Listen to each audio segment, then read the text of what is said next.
like 8 degrees here. I think it's about 11 degrees now. It's getting dark out. It's a special story.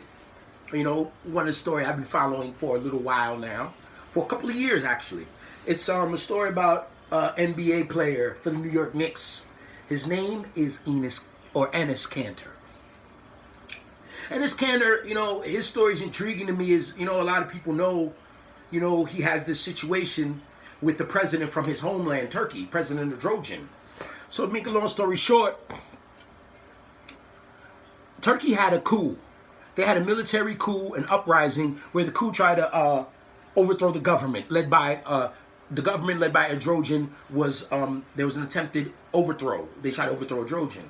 I think that's his name. How you say his name? I'm not sure. You know, help me out if. Oh, by the way, please, if you guys like the video, like or share. I would appreciate it. You know, anything, any comments, whether they're critique or praise or love or even hate, put it put it in the comment section. I would appreciate it. You know, ideas come from everything. What else? Oh, back to Enes. Kanter has, since he's left the Thunder. First of all, let me start with, you got to know who Enes. For me to tell the story, you have to understand who Enes Kanter is. And to understand that, I'm gonna break it down to you basically. Enes Kanter is a power forward from Turkey. He left Turkey. He's an international star as a youth. He left Turkey to go to the University of Kentucky to play for Coach John Calipari. Whatever reason, he was eventually declared ineligible to play for the University of Kentucky. I think he was there, you know, early 2000s, because he's been up here in the pros for a couple of years now, about six or 7 year pro. He was a highly sought after talent out of the country of Turkey, and Coach Calipari always gets the. Back then, he always got the highly sought after talents. You know what I'm saying, Coach Calipari? You know, I don't gotta get into it. That's the Don. You know, he learned from the Godfather, Coach Pitino. You know, now Coach keep biting them, but we're not even gonna get into that. I'm gonna talk about Coach K another time. But Kanter was not able to play for the University of Kentucky, but everyone knew his talents. He played with the practice squad. He practiced with Kentucky. I think it was, I'm not sure. They had so many talents there. I'm not sure if it was the John Wall Wildcats or with Cousins, or if it was the Davis Wildcats. To be honest, I think it was supposed to be with the John Wall team. Correct me if I'm wrong. Like I said, help me out here sometimes. A lot of this is freestyle off of here. I don't got the notes in front of me. A lot of this is just knowledge. Maybe I should get the notes next time, right? Do a little more homework. I got to get the videos out. I got to keep them going, though. We got to stay progressing. And Kanter, he didn't play. Eventually, though, like I said, his talents, he was drafted number 3 pick in the NBA draft. I'm trying to remember what draft it was. Y'all tell me. Y'all help me out with that one. He was drafted by the Jazz, played for the Jazz. Eventually, he was traded to OKC.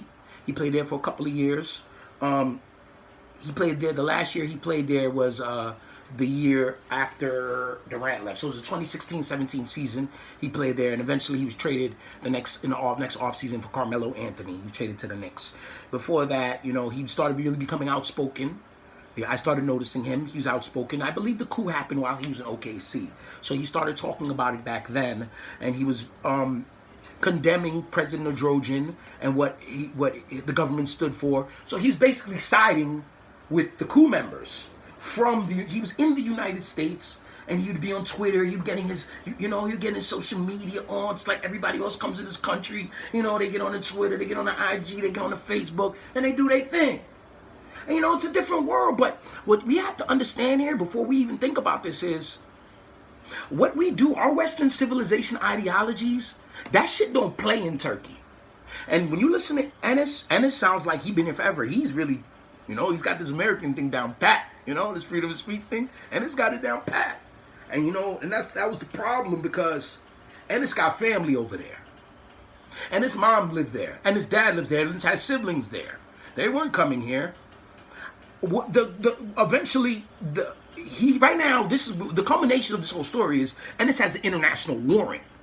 You know, he's a permanent resident of the United States, but President Erdogan has asked for his arrest and his extradition from the United States back to Turkey so he can face charges, terrorism charges. They got a man on terrorism charges. The man has been accused of funneling money through an app, almost like WhatsApp, or, you know, but there's a Cash App on it, and they said he was funneling money through the secure app, and he was funding the coup. And they want him to face charges on that.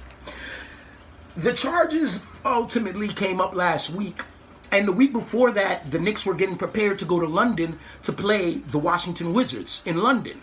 NBA game in London. NBA is marketing out in London. NBA has 2-3 games in London a year. It was the Knicks and Wizards times. They send the Knicks out there to do that. The Knicks ain't good else anything else, so they go let them go market in London. And this didn't make the trip. And it cited that his life was in danger is what he said. He said if he would go to England, they have Turkish spies there and they can kill him there. And I'm saying to myself, okay, Ennis, if you feel that way, why would you talk everything you're talking with your mom and dad there? And I say that because